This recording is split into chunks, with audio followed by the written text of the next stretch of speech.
पास की कविता मैं विदा लेता हूँ।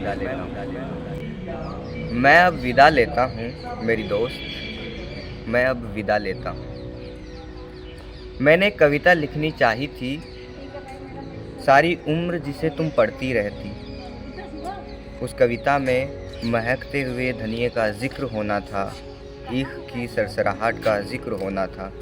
उस कविता में वृक्षों से चूती ओस और बाल्टी में चोए दूध पर गाती झाग का जिक्र होना था, और जो भी कुछ मैंने तुम्हारे जिस्म में देखा उस सब कुछ का जिक्र होना था।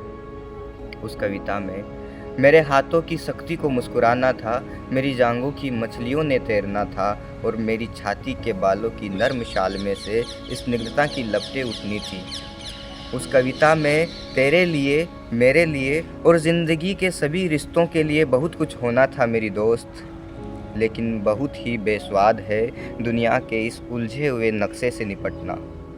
और यदि मैं लिख भी लेता शगनों से भरी वह कविता, तो उसे वैसे ही दम तोड़ देना था, तुम्हें और मुझे छाती पर बिलखते छोड़कर। मेरी दोस्त, कविता बहुत ही निस्सत्व हो गई है, जबकि हथियारों के नाखून बुरी तरह बढ़ आए हैं, और अब हर तरह की कविता से पहले हथियारों से युद्ध करना ज़रूरी हो गया है।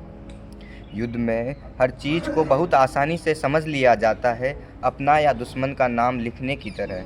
और इस स्थिति में मेरे चुंबन के लिए बड़े होठों की गोलाई को धरती के आकार की उपमा देना, या तेरी कमर के लहरने की समुद्र के सांस लेने से तुलना करना बड़ा मजाक सा लगता है।